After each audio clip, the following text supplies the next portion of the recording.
हरे कृष्णा, राधे राधे। आप सभी का गीता क्लास में बहुत बहुत स्वागत है।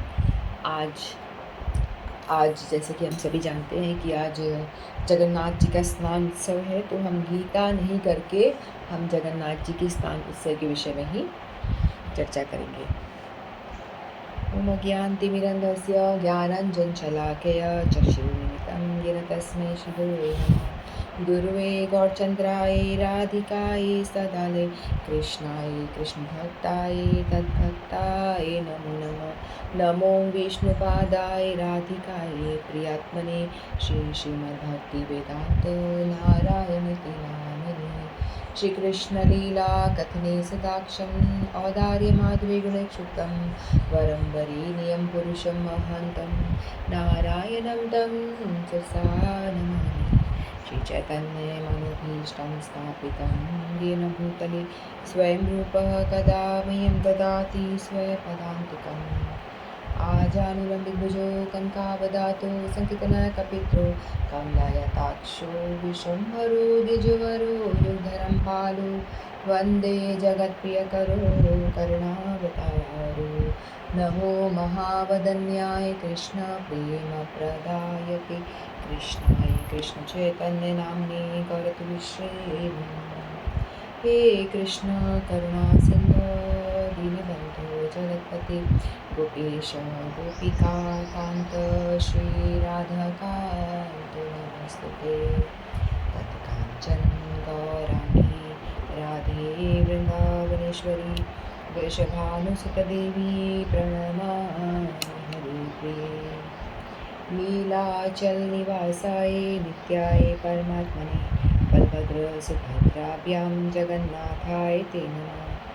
जय श्री कृष्ण चैतन्य प्रभु नित्यानंद श्री अद्वैत गदाधर श्रीवासादि गौर भक्तवृंद। हरे कृष्णा कृष्ण कृष्ण हरे हरे, हरे राम राम राम हरे हरे। हरे कृष्णा कृष्ण कृष्ण हरे हरे, हरे राम राम राम हरे हरे। मैं सर्वप्रथम अपने परम आराध्यतम गुरुपाद पद्मोक्त लीला प्रविष्ट ओम विष्णुपाद अष्टोत्तर श्री श्रीमद् भक्ति वेदांत नारायण गोसाई महाराज जी के श्री चरणों में अनंत कोटि दंडों प्रणाम करती हूँ। तत्पश्चात समस्त रूपानुगुरु परंपरा के चरणों में मेरा अनंत कोटि दंडों प्रणाम। आप सभी को मेरा यथा योग प्रणाम सिखाओ। हरे कृष्ण। तो जैसा कि हम सभी जानते हैं कि आज जगन्नाथ जी की स्नान यात्रा है। तो यात्रा शब्द यहाँ पे, यात्रा का मतलब तो हमें होता है, हम ऐसा समझते हैं कि कहीं एक जगह से दूसरी जगह जाना, ट्रैवल करना यात्रा का मतलब होता है। लेकिन यहाँ पे यात्रा का अर्थ ये है कि उत्सव। यात्रा मतलब होता है उत्सव। तो जगन्नाथ जी की बहुत सारी यात्राएं होती है, तो उनमें से एक स्नान यात्रा है और चंदन यात्रा होती है, जगन्नाथ जी की रथ यात्रा होती है। ऐसे बहुत सारे जो फेस्टिवल्स बनाए जाते हैं उसको यात्रा कहा जाता है। ठीक है, तो जो आज जो यात्रा है ये स्नान यात्रा है। तो बेसिकली जैसे कि जन्माष्टमी होती है, तो जब भगवान कृष्ण जन्म लेते हैं तो उसको जन्माष्टमी कहा जाता है। उसी तरह से आज भगवान का जन्म उत्सव है, जगन्नाथ जी का जन्म उत्सव है, तो इसको हम कहते हैं स्नान यात्रा। ठीक है, तो ये स्नान यात्रा हर साल ज्येष्ठ शुक्ल पूर्णिमा के दिन मनाई जाती है। ज्येष्ठ महीने में शुक्ल पूर्णिमा के दिन ये जगन्नाथ जी की स्नान यात्रा बनाई जाती है। तो ये कैसे स्टार्ट हुई, क्यों हुई, तो इसके विषय में हम थोड़ा जानने का प्रयास करते हैं। तो आज जो पूर्णिमा है उससे 14 डेज़ पहले, 14 दिन पहले, जहाँ जगन्नाथपुरी जो है एक समुद्र के तट पे बसा हुआ है ना, और जगन्नाथ टेम्पल है ये भी समुद्र के तट पे ही स्थित है। तो 14 दिन पहले क्या हुआ, यहाँ पे 3 लकड़ी के बड़े बड़े दारू ब्रह्म जिसे कहते हैं, दारू यानी होता है लकड़ी, है ना। दारू का मतलब वो दारू नहीं जो पी जाती, उसकी बात नहीं हो रही। दारू जो उड़िया भाषा में दारू का अर्थ होता है लकड़ी के बड़े बड़े जो तने होते हैं ना, लॉक्स बोलते हैं, जो लकड़ी के 3 बड़े बड़े तने, उसको दारू कहा जाता है। दारू ब्रह्म यानी भगवान को ब्रह्म कहते हैं। तो ब्रह्म के रूप में 3 बड़े बड़े लकड़ी के तने वो तैरते हुए समुद्र से आते हैं, ठीक है? समुद्र के रास्ते से तैरते-तैरते आते हैं, तो जब उनको बाहर निकाला जाता है, फिर जो लकड़ी के जो तने होते हैं ना, बहुत हेवी होते हैं, बहुत ज़्यादा हेवी होते हैं, जिनको कि कोई भी हिला नहीं पाता है। तो फिर वहाँ का जो राजा था, उड़िया उत्कल प्रदेश कहते हैं वहाँ उड़िया को, तो वहाँ का जो राजा था वो और राजा इंद्रद्युम्न था एक, तो वो निकालते हैं, बाहर निकालने का प्रयास करते हैं, तो निकल नहीं पाता है। फिर जैसे जिसने कि ये जो इनका जगन्नाथ जी का खोज किया था ना, उनको विद्यापति जी कहते हैं, विद्यापति और वो आते हैं, उनको बुलाया जाता है। इसकी कथा है जो हम कोशिश करेंगे कि हम इसके बारे में अपन जानें और जगन्नाथ जी के विषय में, तो हम आगामी दिनों में ये कथा अपन करेंगे, ठीक है?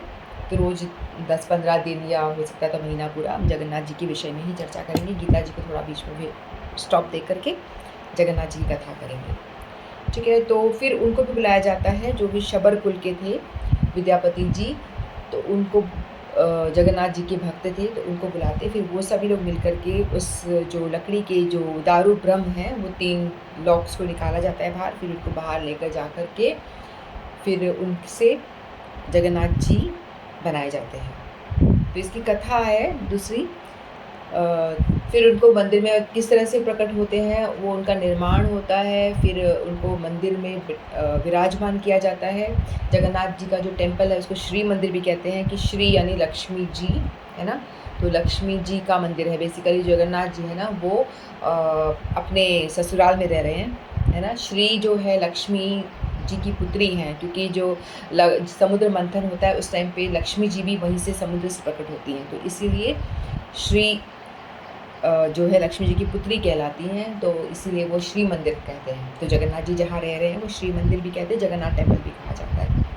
तो स्नान यात्रा के दिन क्या होता है कि इनको लेके आते हैं, फिर मंदिर से इनको जहाँ पे जगन्नाथ जी को मंदिर में विराजमान किया जाता है उसको बोलते हैं रतन बेदी, जहाँ की जगन्नाथ जी ऑलरेडी रहते हैं, तो वहाँ से रतन बेदी से उनको बाहर निकाल के लाते हैं, उसको बोलते हैं स्नान बेदी, ठीक है? रतन बेदी से उनको बाहर निकाल के लाया जाता है स्नान बेदी पे, फिर उनको स्नान कराया जाता है। तो हर जगह का ऐसा होता है कि कोई जो मूल विग्रह होते हैं ना, जैसे अपन टेम्पल में देखते हैं कि राधा कृष्ण के मूल विग्रह होते हैं, तो किसी को भी अपन हिलाते नहीं हैं। एक बार यदि उनको स्थापित कर दिया जाता है तो उनको हिलाया नहीं जाता है। उत्सव विग्रह यानी छोटे राधा कृष्ण के छोटे विग्रह होते हैं, उन्हीं को बाहर लेके जाते हैं, और जो भी फेस्टिवल मनाया जाता है, नौका विहार या कुछ भी होता है, तो वो छोटे उत्सव विग्रह को ही बाहर निकालते हैं, है ना? तो लेकिन जगन्नाथ जी ही एक ऐसे हैं जो साल में 2 बार खुद स्वयं जो उनके मूल विग्रह हैं वो बाहर निकल के आते हैं, मूल फॉर्म में अपने। तो जगन्नाथ जी जो है बहुत ही विशाल विग्रह है, मतलब हिलाना बहुत डिफ़िकल्ट होता है उनको। तो अभी भी लाइव आ रहा होगा स्थान उत्सव का, तो हम उड़िया से लाइव टेलीकास्ट देख सकते हैं किस तरह से उनका वो चल रहा है। यानी मंगला आरती के बाद से ही उनको बाहर लेकर के आते हैं। जो उनको बाहर लेकर आया जाता है उसको भी पांडु विजय उत्सव कहते हैं। जो मंदिर से रतन बेदी से उनको बाहर लेकर के आते हैं, तो क्योंकि जो विग्रह उनके बहुत भारी हैं, बहुत ही भारी भरकम है, तो उनको उठा के लाना बहुत मुश्किल होता है। तो उनके जो सेवक होते हैं, पंडित जो होते हैं, वो सारे उनको बहुत खींच करके बड़ी मुश्किलों से बाहर लिया जाता है। तो इस विधि को, जो मंदिर से बाहर लाने का जो प्रोसेस होता है, उसको कहा जाता है पांडु विजय उत्सव। तो ये पांडु विजय उत्सव जो है ये भी 2 बार होता है। एक तो जैसे भगवान खुद ही 2 बार बाहर आते हैं मंदिर से।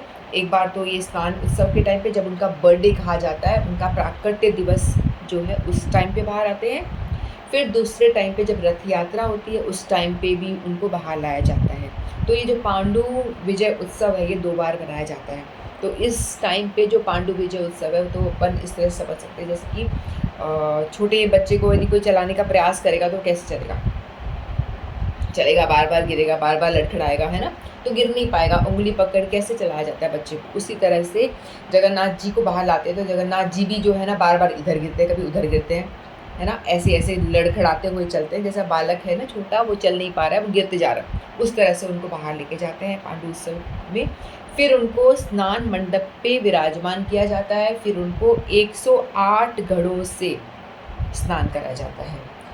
और जो जगन्नाथ मंदिर है, उनके अश्व द्वार के पीछे एक कुआँ है ना? अश्व द्वार के पीछे एक कुआँ है जिसको कि बोलते हैं सोन कुआँ जिसमें से कभी सोना निकला करता था, तो वो सोन कुआँ कहा जाता है।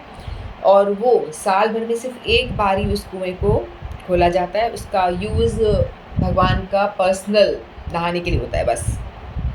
उसमें जो जल होता है उसको जैसे एक रात पहले ही, है ना, उसमें जो जल की शुद्धि करी जाती है, कुएँ को खोला जाता है, फिर उसमें जल की शुद्धि होती है और मंत्र जाप किए जाते हैं और पानी यदि ठीक नहीं है तो उसको निकाल दिया जाता है। उसमें उसमें अपने आप से जितने भी पवित्र नदियाँ हैं, सरोवर है, कुंड है, सभी का आह्वान किया जाता है और उसमें क्या होता है कि सारा जल ऑटोमेटिकली फिर भर जाता है ना? फिर वो जल भर जाता है और या कुंड से लाया जाता है, 108 घड़े भरे जाते हैं और उसमें कुएँ में डाल के फिर 108 घड़ों से जगन्नाथ जी का स्नान होता है। तो सभी जो पंडित वगैरह होते हैं वो मंत्र जाप कर के भगवान का बहुत ही भव्य रूप से स्नान कराया जाता है। तो ये इस समय जो होता है बहुत ही गर्मी का टाइम चल रहा है एकदम, है ना? गर्मी बड़ी पीक पे है। उड़ीसा में जो गर्मी है बहुत ज़्यादा पीक पे, बहुत ही ज़्यादा चल रही होती है, प्रचंड अपना रूप ले रखा होता है। इस टाइम पे भगवान को गर्मी भी लगती है, तो भगवान को 108 घड़ों से स्नान कराया जाता है। पहले तो वो करवाते हैं, उसके बाद में कोई भी जाकर के भगवान को स्नान करा सकता है। ऐसा है कि जो भी चाहता है वो अब जाके भगवान को स्नान करा सकते हैं। तो मॉर्निंग मंगला के बाद से ये प्रोसेस स्टार्ट होता है, फिर पूरा शाम तक, सूर्यास्त तक ये भगवान का स्नान प्रोसेस चलता रहता है। तो भगवान को इतना स्नान कराया जाता है। स्नान कराते-कराते क्या होता है, भगवान को एकदम से ठंड लगने लग जाती है फिर, है ना? उस पानी में जो बहुत ही सुंदर पानी को भी खुशबूदार बनाया जाता है। केसर, चंदन, मोगरा, अलग-अलग सुगंधित डाली जाती है। यानी एकदम प्राकृतिक सुगंध डाला जाता है, कोई भी केमिकल चीज़ नहीं डालते हैं। प्राकृतिक सुगंधित बनाई जाती है, इलायची का फ्लेवर, इलायची पीस कर डालते हैं, फिर मोगरा फूलों का, केसर के फूल, चंदन, ये सब चीज़ें अच्छी-अच्छी चीज़ें डाल कर के और भगवान का जो पानी है उसको बहुत ही सुगंधित बनाया जाता है। फिर उसी पानी से भगवान को स्नान कराया जाता है। फिर वो स्नान कराने के बाद जो पानी होता है वो भी भक्तों में वितरण कर दिया जाता है ना? इस तरह से। और जब ये स्नान कराते हैं उसके बाद भगवान को गज वेश में श्रृंगार होता है। गज वेश का मतलब होता है गणेश जी के वेश में भगवान का श्रृंगार किया जाता है। इसके पीछे भी एक कथा है। एक बार क्या होता है, एक भक्त होता है ना? वो भक्त क्या करता है, वो उसने सुना था कि जो भगवान है साक्षात रूप में धरती पे यदि कोई भगवान है तो वो जगन्नाथपुरी में है, जो साक्षात कहते हैं कि प्रकट भगवान है। आज भी हम यही सुनते हैं कि भगवान यदि हम दर्शन करना चाहते हैं, जैसे द्वापर में भगवान कृष्ण थे, उन्होंने जन्म लिया, है ना? त्रेता में राम जी ने जन्म लिया था। उसी तरह से कलयुग में कहते हैं कि भगवान जगन्नाथ जी साक्षात प्रकट ठाकुर हैं, लाइव ठाकुर जिसे कह सकते हैं। कहा जाता है कि उनके हार्ट भी है, हृदय है। उनका 12 साल के बाद में उनका नवकलेवर होता है, जैसे कि हम जन्म लेते हैं फिर हम मर जाते हैं, उसी तरह से भगवान का भी वैसा ही प्रोसेस बताया गया है। भगवान जैसे स्नान उत्सव के दिन भगवान का अभिषेक किया जाता है ना, जन्मदिन में अभिषेक, उसी तरह से भगवान बड़े लंबे चौड़े हैं तो उनका अभिषेक स्नान होता है। एक तरह से वो अभिषेक ही हो रहा होता है ना? तो अभिषेक होता है, उसके बाद में 12 साल के बाद में 12 या 13 साल के बाद में उनका माना जाता है कि भगवान ने अपना शरीर त्याग देते हैं, नवकलेवर होता है। जैसे व्यक्ति मरता है ना, उस तरह से भगवान भी अपना शरीर छोड़ करके नवकलेवर होता है। भगवान दूसरा भगवान के विग्रह स्थापित किए जाते हैं और जो भगवान के विग्रह हैं वो लकड़ी के होते हैं, दारू यानी लकड़ी के बड़े विग्रह हैं, बड़े-बड़े विग्रह हैं। तो फिर वो उसका भी बड़ा प्रोसेस होता है कि कहाँ से वो लकड़ियाँ आएँगी। पुजारी को स्वप्न में दिखाई देते हैं कि वहाँ इस दूर आप दौड़ के जाओ, है ना? डायरेक्शन पुजारी को स्वप्न में बताया जाता है, भगवान खुद आकर बताते हैं कि आप इस दिशा में जाना, ईस्ट दिशा में या वेस्ट में, जहाँ पे भी आप दौड़ोगे, फिर वहाँ एक घर होगा, वहाँ एक वृक्ष होगा। ऐसे कोई साधारण वृक्ष भी नहीं लेते, भगवान खुद से बताते हैं कि मैं कहाँ प्रकट होऊँगा और जिससे कि मेरे विग्रह बनाए जाएंगे। तो वो जो विग्रह है जिससे कि जगन्नाथ जी का फॉर्म बनाया जाता है वो थोड़ा-सा सांवला होगा, उसमें शंख, चक्र, गदा, पद्म बने होंगे, अंकित होंगे, स्वाभाविक अंकित होंगे, जो भगवान चयन करते हैं, बताते हैं स्वप्न में। और जो सुभद्रा जी का बनाया जाएगा वो थोड़ा-सा गोल्ड कलर का होगा और येलोइश होगा, और जो बलराम जी की जिससे विग्रह बनेगी वो थोड़ा-सा व्हाइटिश, थोड़ा-सा उसमें शेड आएगा इस तरह से। और इस तरह से उसमें चिन्ह होंगे, शेषनाग का चिन्ह होगा, इस तरह से बताया जाता है। तो फिर पुजारी को स्वप्न आता है, उसके अकॉर्डिंगली वहाँ जाते हैं, है ना? वहाँ उस जो ट्री है उसका खोज करते हैं, फिर वहाँ जाकर के फाइंड आउट किया जाता है, फिर उस ट्री को लेकर आते हैं। चाहे वहाँ पे कुछ भी हो, उस जगह को साफ़ करके वो वृक्ष को लेकर जाके फिर उससे वो बनाया जाता है विग्रह।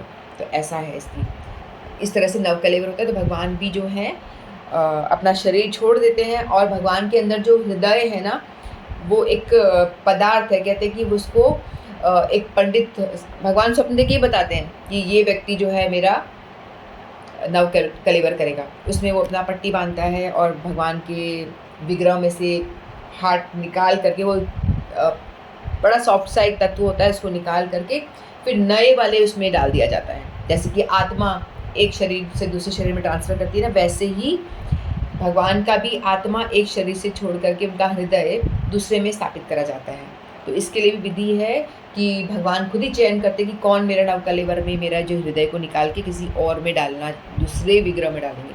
तो इस तरह से भगवान कहा जाता है कि वो बिल्कुल लाइव भगवान है, जिनके अंदर हृदय भी धड़कता है, ऐसी मान्यता है और ऐसा होता भी है। और जिसको भी भगवान चयन करवाते हैं ना, स्वप्न देकर के ये व्यक्ति आएगा, तो बड़ा ही भाग्यशाली अपने आप को मानता है कि मैं कितना भाग्यशाली हूँ कि भगवान ने मुझे साक्षात चयन करा है इस कार्य के लिए। और लेकिन ऐसा होता है कि जिसको चयन किया जाता है वो थोड़े दिन के बाद में उसकी मृत्यु हो जाती है, कन्फर्म है ये, वो मर जाता है।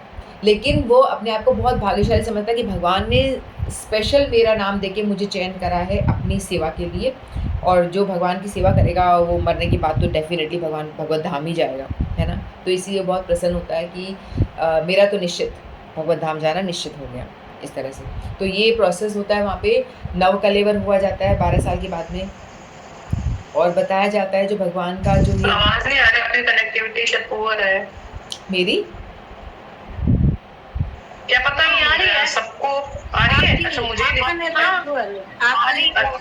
सॉरी हाँ, अच्छा मेरी मैं देखती हूँ। हाँ आप सबको तो ठीक से आ रही है ना? हाँ ठीक है, तो आप लोग हाँ जी आ रही है। ठीक है, रीजॉइन कर लो अनुपमा जी आप दोबारा, कई बार ऐसा होता है ना, रीजॉइन करोगे तो हो जाएगा।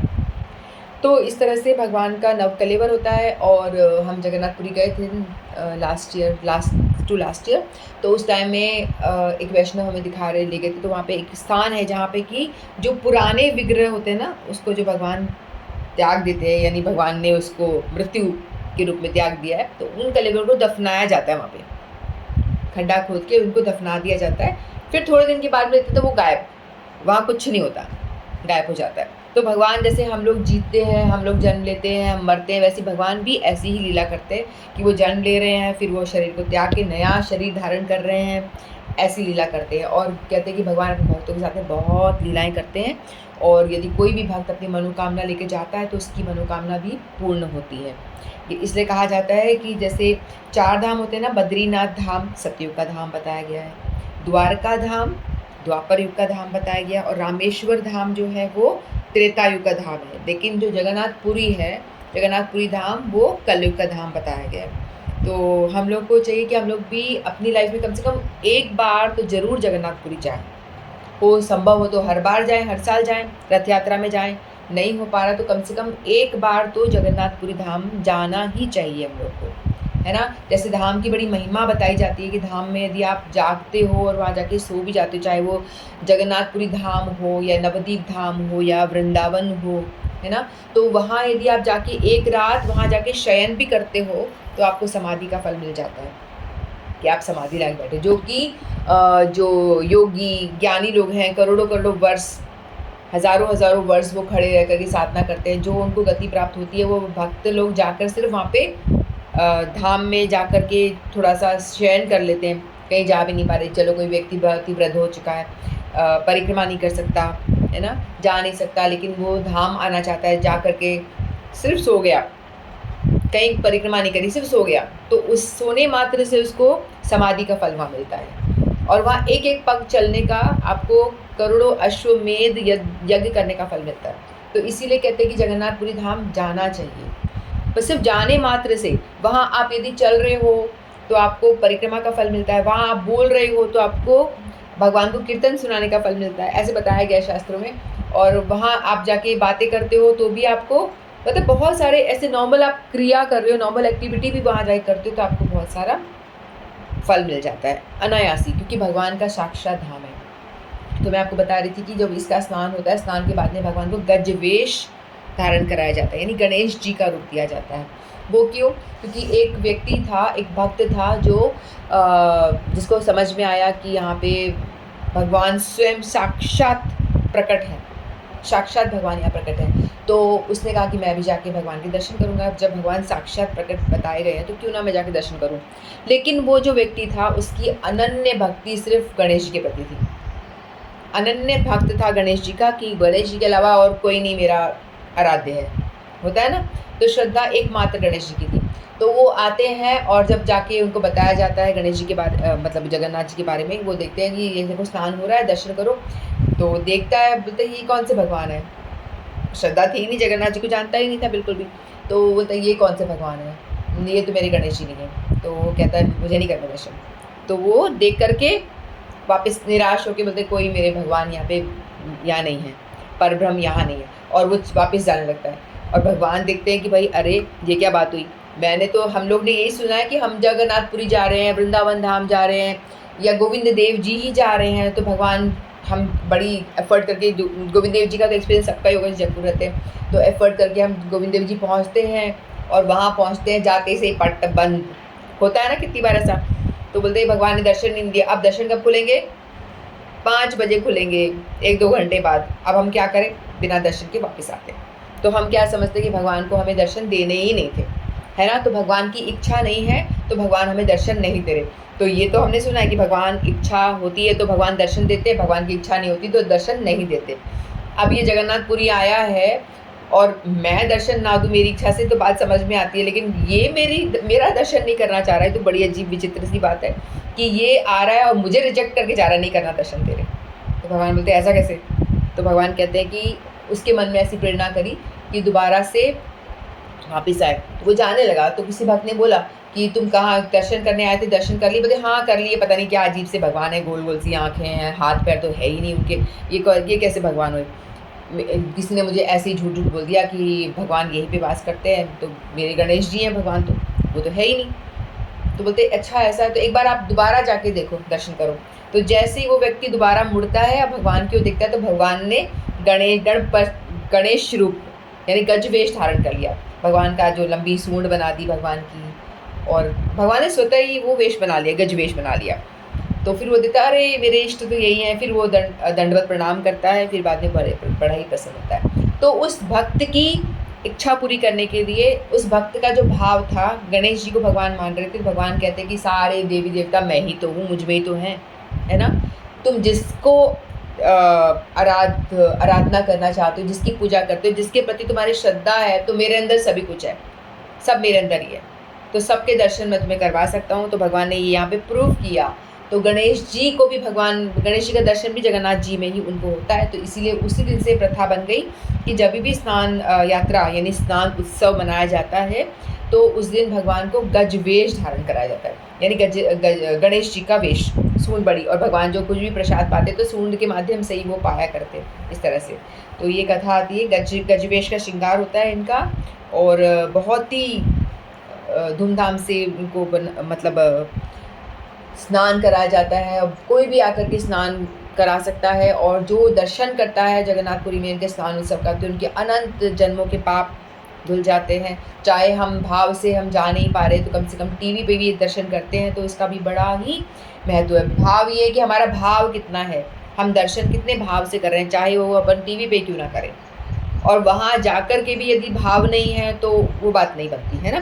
तो भाव से हम चाहे तो धाम में हो सकते हैं, और बिना भाव के वहाँ जाके भी उतना हमें रिज़ल्ट नहीं मिलता है। तो भाव से हम लोग नहीं जा सकते, तो हम दर्शन करके ही उस चीज़ को, या अपने घर में जगन्नाथ जी का जो विग्रह है उसको स्नान करा सकते हैं। मेरे तो हर्षिता ने जगन्नाथ जी बहुत सुंदर बनाए थे, तो उसी को स्नान कराया मैंने सुबह आज। तो और तो हम क्या कर सकते, जा नहीं सकते। तो फिर जगन्नाथ जी का जो स्नान होता है, उसके बाद में जगन्नाथ जी को बहुत ज़्यादा ठंड लग जाती है ना। भगवान ऐसी लीला करते हैं कि भगवान को बहुत ठंड लग गई और भगवान को क्या हो गया, फीवर हो गया, बीमार हो गए। फिर उसके बाद जैसे ही स्नान उससे ख़त्म होता है तो भगवान अंदर मंदिर में जाते हैं और उनको क्या हो जाता है, बुखार चढ़ जाती है। तो 15 डेज़ के लिए मंदिर बंद, पट बंद कर दिए जाते हैं मंदिर के। वैसे मंदिर कभी बंद नहीं होते, हमेशा खुले रहते हैं। लेकिन जब भगवान लीला करते कि भगवान को बीमार हो गए, इतना स्नान कराया तो भगवान को ठंड लग गई, फिर मंदिर पट बंद। और इस टाइम पे क्या होता है, शबर कुल के जो नीच जाति होती है, उस कुल के जो लोग हैं वही भगवान की सेवा करेंगे। और पंडित वंडित जो है सारे जाओ आउट, तुम्हारा कोई काम नहीं है, पंडितों की छुट्टी कर दी जाती है। तो शबर कुल के जो एक विद्यापति जो थे, उनकी कथा है वो अपन कल करेंगे, कल उसकी कथा विस्तार से सुनेंगे। तो वो जो शबर कुल के विद्यापति जी हैं, वो आकर के क्या करते हैं, उन्हीं के कुल के आगे जो वंशज हैं वो लोग आकर के भगवान की सेवा करते हैं। और भगवान को बिल्कुल ऐसे ट्रीट किया जाता है, डॉक्टर बुलाया जाता है, चेकअप होता है और उनको काढ़ा पिलाया जाता है, खिचड़ी दलिया जो बीमार वाला खाना वो खिलाया जाता है। तो 15 डेज़ जो है भगवान की सेवा होती है, 15 दिन के लिए मंदिर बंद है। तो जिन लोगों का बड़ा एक भाव होता है ना कि भगवान के रोज़ दर्शन करने का, ऐसे ही चैतन्य महाप्रभु थे, तो वो भी जगन्नाथ जी को कृष्ण फॉर्म में ही दर्शन किया करते थे, कृष्ण ही समझा करते थे और डेली दर्शन करते थे। और जो जगन्नाथ जी है तो राधा भाव में, राधा जी का हृदय लेके आए हैं ना, हमने कथा सुनी हुई है। तो राधा जी का हृदय लेकर के वो आते हैं, तो राधा भाव में वो कृष्ण के दर्शन करते हैं। जगन्नाथ जी कृष्ण हैं, फिर उनके दर्शन वो करने आते, तो उस टाइम पे जो उनका पट बंद है, तो अब क्या करें, उनसे रहा नहीं जाता। तो वहीं पे थोड़ी दूर जाके अलारनाथ एक जगह है, जहाँ पे कि अलारनाथ मतलब भगवान विष्णु का ही विग्रह है, जगन्नाथ जी का ही फॉर्म है अलारनाथ, विष्णु चतुर्भुज फॉर्म में विग्रह है। तो भगवान जगन्नाथ जी का दर्शन वहाँ करते थे। और जो भी भक्त जो हैं इस समय पे दर्शन करना चाहते हैं, रेगुलर जिनका नियम है, वहाँ जा कर के वो भी भगवान विष्णु का मतलब दर्शन कर, चतुर्भुज फॉर्म का दर्शन करते हैं जगन्नाथ जी समझ के। तो वहाँ पे एक शिला है जहाँ पे चैतन्य महाप्रभु ने ऐसे दंडवत प्रणाम किया था, ऐसे हाथ करके। तो वो शिला पे भगवान का सिर जहाँ रखा था, जहाँ उन्होंने हाथ रखे थे, जहाँ उनके घुटने पैर जहाँ टच हुए थे, वो शिला पे उनके पूरा अंकित हो गया। यानी भगवान में इतना प्रेम था, इतना प्रेम का विरह होता था कि उनके प्रेम के विरह से शिला जो है वो भी पिघल गई थी।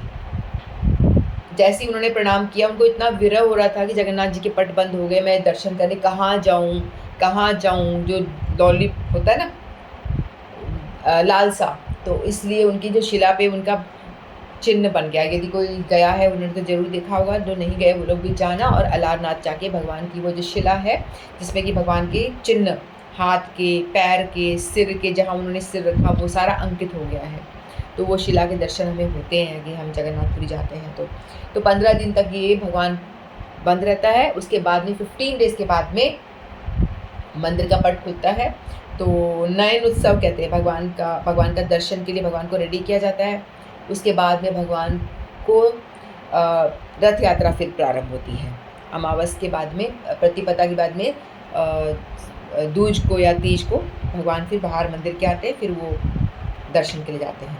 तो इस तरह से भगवान 15 डेज़ के लिए बीमार हो जाते, बीमारी का नाटक करते। तो एक डॉक्टर थे, मैंने एक कथा सुनी, तो उसमें बता रहे थे कि कोई वैष्णव डॉक्टर थे, वो दर्शन करने के लिए गए।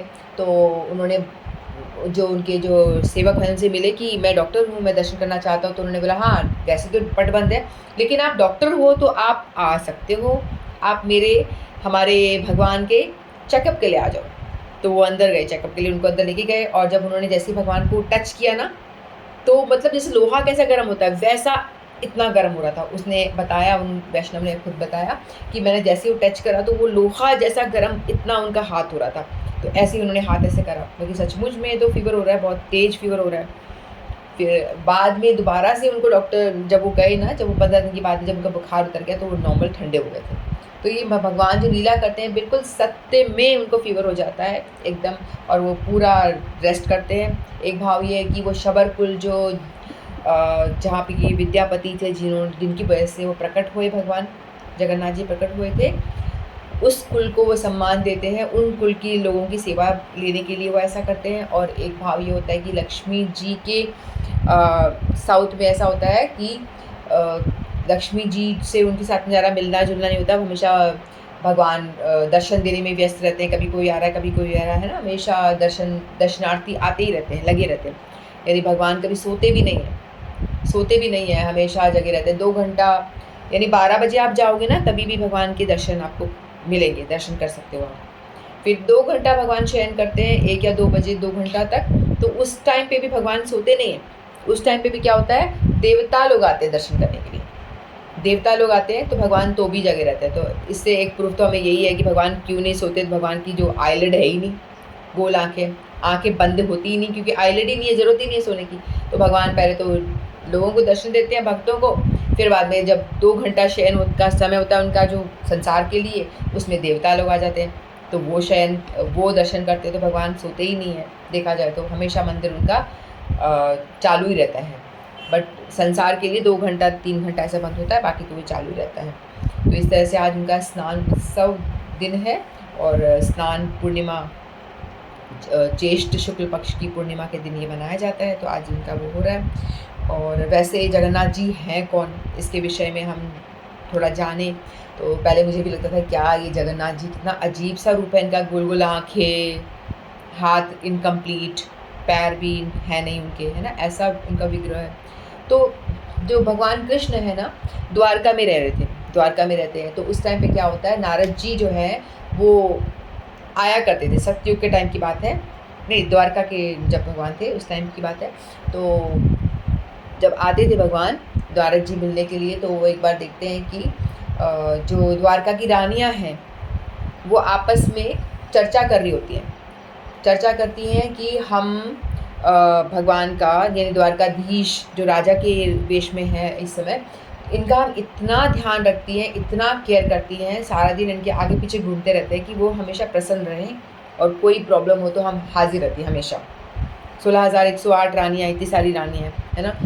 तो लेकिन जब भी रात में जब सोते हैं तो द्वारकाधीश मतलब हमेशा राधा राधा, गोपी गोपी ऐसे करते रहते हैं। यानी वृंदावन के लोगों को हमेशा क्यों याद करते रहते हैं, ऐसा क्या बात है राधा में, और ऐसा क्या बात है वृंदावन की गोपियों में जो हमेशा राधा राधा गोपी गोपी करते रहते हैं। तो वो आपस में मतलब मीटिंग करती हैं कि हम लोग तो कोई कसर नहीं छोड़ते उन्हें प्रसन्न करने की, लेकिन वो प्रसन्न होते क्यों नहीं हैं। वो हमें याद ना करके हमारे साथ में होते हैं, लेकिन वो बातें हमेशा राधा रानी की करते हैं, गोपियों की करते हैं, तो ऐसा क्या है। तो फिर वो सोचती हैं कि हम एक काम करते हैं, जब वो वृंदावन में जब भगवान कृष्ण थे, वृंदावन की जब लीला कर रहे थे, 11 वर्ष और कुछ 56 दिन तक उन्होंने वृंदावन में रहे थे, वहाँ की लीला की थी। उसके बाद वो मथुरा द्वारका आ गए थे।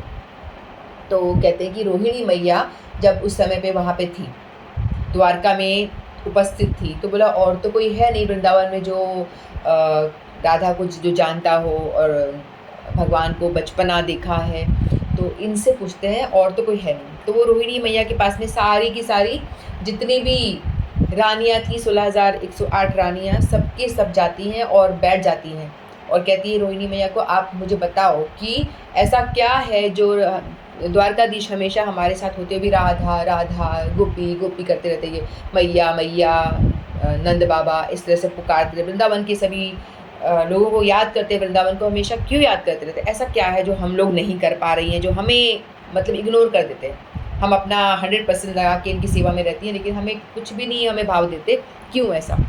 तो रोहिणी मैया कहते हैं कि मैं नहीं बता सकती। बोले बताओ, हमें बताओ प्लीज़। तो कहते ठीक है, तो एक काम करो, गेट बंद करो, हॉल का दरवाज़ा बंद करो, कहीं कान्हा यहाँ पे आ गया, यदि वो आ गए तो बहुत मुश्किल हो जाएगा। तो कहते ठीक है, हम एकदम गेट को बंद कर देते हैं। और जो सुभद्रा जी है ना, वो थी, उनको बोला कि तुम बाहर खड़ी रहो। तो और किसी में तो पावर नहीं है कि अगर वो अंदर आ रहे हो तो उनको रोक सके, किसी रानी में तो अथॉरिटी है नहीं, वो तो दासी की तरह नहीं जी जी करती रहती है, तो वो तो नहीं कर सकती। तो सुभद्रा जी बहन है तो वो थोड़ा सा डांट भी सकती है, उनको रोक सकती है। तो बोला सुभद्रा जी आप यहाँ खड़ी रहिए, और यदि वो आते हैं तो उनको रोक लेना। तो कहती ठीक है। तो सुभद्रा जी को द्वार डोर कीपर बना करके द्वारपाल की तरह वहाँ खड़ा कर देते हैं और वो खड़ी हो जाती है ऐसे हाथ करके। और फिर वहाँ पे रोहिणी मैया सारी रानियों को बिठा करके कथा शुरू करती है वृंदावन की। वृंदावन में था तो गाना ऐसा करता था, छोटा सा था, मक्खन चुराया करता था, गोपियों के घर चला जाता था, फिर गोपियाँ उन्हें डांस कराती थी। मतलब कुछ भी जो कथा XYZ सारी कथा वो सुनाने लग जाती हैं और सारी रानियाँ जो है बड़े ही आविष्ट होकर के वो कथाएँ सुनती हैं। फिर यशोदा मैया ऐसा करती थी, ब्रह्म मुहूर्त में उठ करके उनके लिए दही बिलोया करती थी, राधा रानी के साथ ऐसी लीलाएँ होती थी, रास करते थे, ये वो सारी कथाएँ सुन रहे थे। और उतने में ही क्या होता है, कृष्ण और बलराम वहाँ से गुज़र रहे होते हैं। जैसे ही वो गुज़र रहे होते हैं तो वो कथा सुनते हैं, उनकी कान में पड़ती है। तो जो वो होती है ना सुभद्रा जी, वो भी मतलब कथा सुनते सुनते भूल जाती हैं कि मेरी ड्यूटी क्या थी, मुझे क्या काम बताया गया था।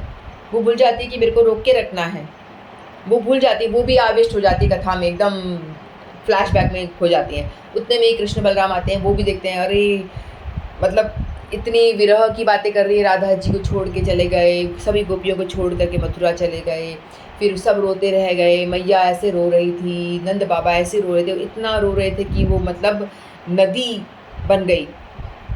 साधारण हमने देखा है ना, रोते हैं तो 2-4 आंसू टपकते हैं, बाल्टी मग थोड़ी भरता है। वहाँ पे इतना रोया, इतना रो रहे थे यशोदा मैया, नंद बाबा, राधा रानी, वो सब इतना विरह में तड़पते थे कि वो नदी की नदी बन जाती थी।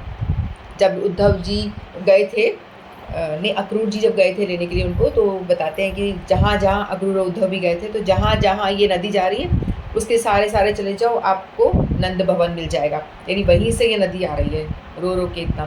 तो जब वो ये सब कथा सुनते हैं, जब जो सुभद्रा जी वो भी आवेश में आ जाती हैं, और जब कृष्ण बलराम आके वो भी खड़े होकर सुनते हैं तो वो दोनों भी आवेश में आ जाते हैं, विरह में एकदम ऐसे हो जाते हैं, और एकदम से उनकी जो आँखें हैं ना एकदम बड़ी हो जाती हैं, और जो बॉडी में विकार आने लगता है, जैसे अष्ट सात्विक विकार आता है, तो हाथ अंदर घुस जाते हैं, पैर भी अंदर घुस जाते हैं, बॉडी में चेंजेस हो जाते हैं, यानी अष्ट सात्विक विकार आते हैं। उस कारण से वो इस कथा सुनते सुनते वो एकदम भाव विभोर होकर के आंखें ऐसी बड़ी हो जाती हैं और हाथ पैर अंदर घुस जाते हैं। तो बॉडी का स्ट्रक्चर जो भगवान कृष्ण का, बलराम का और सुभद्रा जी का ऑटोमेटिकली ऐसा हो जाता है। तो उतने में ही नारद जी वहाँ से पास करते हैं, वो देखते हैं कि ये क्या हुआ, फिर वो देख करके मिल गया ताली बजाते हैं। तो एकदम से वो देखते हैं कि कोई आ गया, तो वो अपने ओरिजिनल फॉर्म में, कृष्ण बलराम और सुभद्रा जी ओरिजिनल फॉर्म में वापस आ जाते हैं।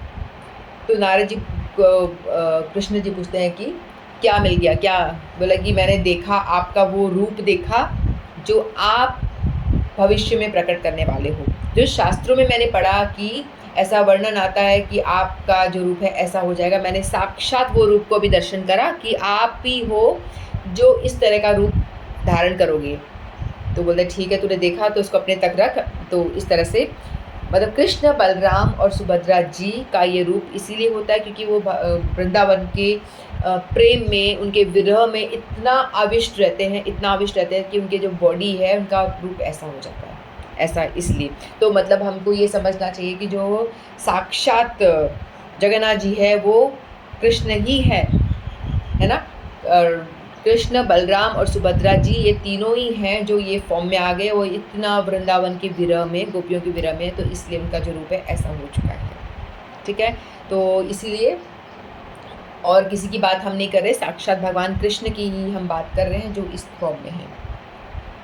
ठीक है, तो इस तरह से आज स्नान उत्सव होता है। उसके बाद में फिर वो बीमार हो जाएंगे, फिर उसके बाद में क्या होगा, अन्वेश्वर का अनावसर, यानी अवसर नहीं मिलेगा दर्शन का, तो अनावसर काल, जब भगवान बीमार होते हैं उस टाइम पे अनावसर काल चलता है, उस टाइम पे मंदिर बंद, कल से दर्शन नहीं होंगे, और सिर्फ जो शबर कुल के लोग हैं वही सेवा करेंगे। ठीक है, तो इतना ही बोल के वाणी को विराम देती हूँ। हम कोशिश करेंगे कि अब गीता जी जगन्नाथ जी के बाद में अपन लेंगे, और अभी थोड़ा जगन्नाथ जी के बारे में ही जानेंगे, उन्हीं की कथा करेंगे। ठीक है, वांछा गंतव्यस्य कृपा सिंधुभ्येव च पतितानां पावनेभ्यो वैष्णवेभ्यो नमो नमः। श्रीमद् भगवद गीता की जय। तो आज के स्नान उत्सव की, स्नान यात्रा की जय आप सभी को। वांछा गंतव्यस्य कृपा सिंधुभ्येव च पतितानां पावनेभ्यो वैष्णवेभ्यो। हरे कृष्ण।